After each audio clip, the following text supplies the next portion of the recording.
Well, hey everyone. So, I'm going to show you a little fun thing that I'm working on here. So, we are working on a model, more or less, and it turned into something much bigger than just what it was going to be. Originally, this was just going to be a test of my skills, and I'm sorry if the dishwasher's running in the background. I guess it's going to be in the video. So, I was working on this model, and I said, boy, I want to get this done because it's really just going to be a test of my modeling ability. Working on models and stuff since I was a kid, and I said to myself, wow, I want to get this done. I just want to do this. And I said, I'm going to take the head of Rainbow Dash, because Rainbow Dash originally was attached to a complete figure, and then we removed her head, and we're going to put it on something else. And I wonder if you can figure out where it's going, because for the most part, the rest of the model is done. But Rainbow Dash's head has been one of the focal points of the model. I mean, there's lots of focal points on the model, but Rainbow Dash's head is kind of the point of what it's going to be. So I'm focusing on this right now. So through the joys of modern technology, I discovered, thank you, the phones, the cameras on your phone, I discovered all these little small imperfections as I posted my picture online without using any kind of filter. And I'm like, wow, I can't even see half this stuff. And you say, well, because you're much older than you were when you were. I wish that was so. And I put on my magnifying goggles, which I have. Lots of us model nerds have them. And I said, I didn't bark like the dog, by the way. But I said, gee, I can see all of these things, and I need to fix them because the camera's showing it, and other people, I'm pretty sure, are going to be able to see it. And as I look at them, I'm going, oh, it really is pretty visible, and in certain parts of light, it's really visible. So, I pulled the head back and started fixing it, and then over the weeks, and it's been months, by the way, just for this little kit. It's been over a year, but as the time went on, and there's all kinds of reasons that I don't want to talk about on why it has been, not just the fact that I need to work a regular job and pay the rent, just like anyone else who ever did any kind of art. Usually you don't get paid jack while you're doing it. But if I'm ever dead and this ever shows up in a museum and someone's like, it's worth 1 bazillion krolongs, you could probably rest assured knowing that my family's never seeing any penny of that, but whoever owns it is. And then I'm going to say, well, gee, maybe you should find my family and give them money, because, it is my work, and even though it's your possession. See, look, I'm thinking so far ahead, but that's a joke, right? We're not going to get into fine art in the art community. If this ever becomes fine art, I don't know what to say. So there you go. Now the head has some imperfections. I wanted to get in a couple other small things. Some of these colors are store-bought Tamaya colors. Now, we're all just going to have to tolerate the noise of where I live because it's too hot to have the doors closed.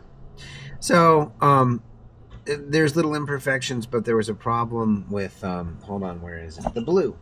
So I have a shade of blue, and I said, that's not Rainbow Dash's skin color. What am I going to do? And so what we did was we made a color of blue. And we also made a color of green for the green on the back of her head, for the one little patch of green. Say, well, why'd you make so much? Well, whatever. I mean, better a lot than a little. There's all kinds of costs that go into making these little plastic models and art that just aren't factored into the actual piece, because I'm doing it mainly for myself. So I did all this stuff, and then, as luck would have it, or as fate, or whatever you believe in, as things go, I was, had my airbrush paint booth, you're supposed to clear it out, and it was nice and cleared out. And I had her head on a stick, and I was airbrushing and airbrushing and airbrushing and airbrushing and airbrushing and clear coating. And I was like, hey, I cleaned it before I put it in, and then I let the clear coat cure, and I'd walk away, because that's what you do. You kind of walk away and make sure not to kick up a bunch of dust around it. And all of a sudden I'd come back, and I noticed there's like a small piece of dirt that just was like, did you clear coat? Did you just clear coat? Oh, awesome. I would like to be right there. My friend I invited would like to be right there. And then he brought a date, and they decided to be right there.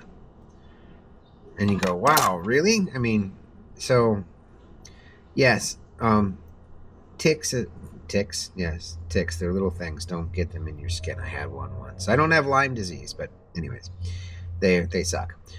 So tips and tricks to modeling would be, when you're using your paint booth, and I use it also to paint with a brush, not just paint with an airbrush, but bad example, but I do use this brush for some things, and I would say, paint, dip it in the paint, and then, put some yellow on there, is that I'm using it for everything, not just airbrushing, but painting. But when you're getting ready to airbrush, what you want to do is you want to remove all items like your used paint tray. That does not look really nice. Like your brush cleaning thing, your bottle of thinner. Take that out. And you want to take out things like, actually that looks like, that actually looked like a little piece of filler that I just pulled off. That helps too. So what you want to do is you want to take you would remove something like the cloth that I've been using to clean the regular brushes with, and this is actually a paper towel. Paper towels kick up all kinds of dust. You'd get yourself a nice damp, not wet cloth, and you'd wipe out the inside of your paint booth and let it dry. Damp, not wet, damp. And that just removes, there's little pieces of dust that just, they float around. It's plastic. The paint booth is plastic. And little pieces of dust will cling to the plastic, and then they will find their way. Like, see, there's a piece. See, like I just found a piece on my finger. That would end up on there. You could take the filter out and clean it. I mean, do whatever you want. But if you eliminate the dust, you eliminate the chance of it being in there. Now, I also want to say that this paint booth came with nice built-in LED lights. Thank God for that, and thank whoever decided to make this. So they help. You want lights in your paint booth, but it also came with. It didn't come with a little barking dog, but it came with these little holes drilled in the, whatever you want to call this. Some people call it. If you put in a kitchen, it's called a lazy Susan. She'll kill me for that one. But that's what it's called. But it's actually just a little rotisserie, and it has little holes drilled in it. So if you had like the right size sticks, which I kind of don't really have, you could, in theory, put them in here and put your stuff in. I just use the old packaging that I get from, boxes. I have a whole bag of foam and styrofoam that I use, because then I just take her head on a stick and I just say, time to paint. And it's the cheapest way to do it, right? It's in here, it's on there, good. And when I'm done, I end up throwing it away. This dog just won't stop. Anyhow, so put that in there. 1 second.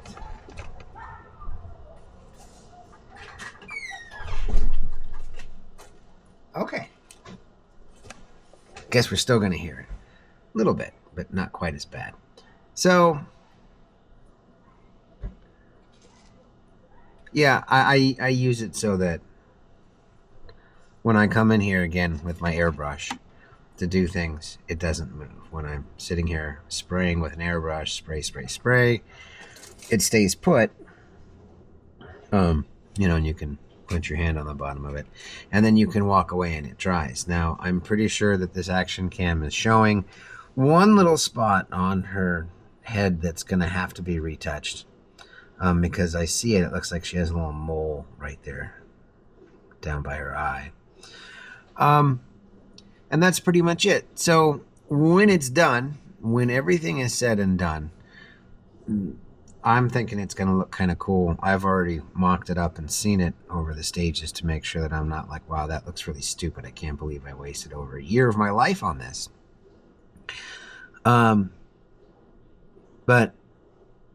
this is my best advice. So when you want a color that's not made, see, like the blue on her skin, you need to measure it out. You need to figure out how to mix it.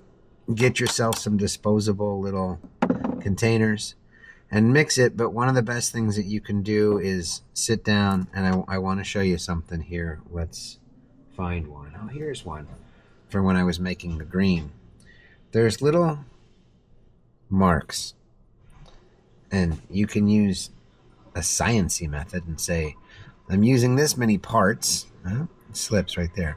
I'm using this many parts of this to that many parts of this, and then you get a little pencil and you write it down so that when you end up having your final color, the green, because this is a second batch of green, and you go, oh, look, somebody scratched it like 5 years from now. It was sitting on a shelf, and somebody, usually you, but somebody must have scratched it. Somehow it got scratched. Well, how do I fix that one spot of green because I can't go to the store and buy it? Well, you have to make it again. Just to take your little brush here, right, and go, oh, look, there's a small piece of green, and doop, we're done. Yeah. It never ends, by the way. So there you go. There you have it.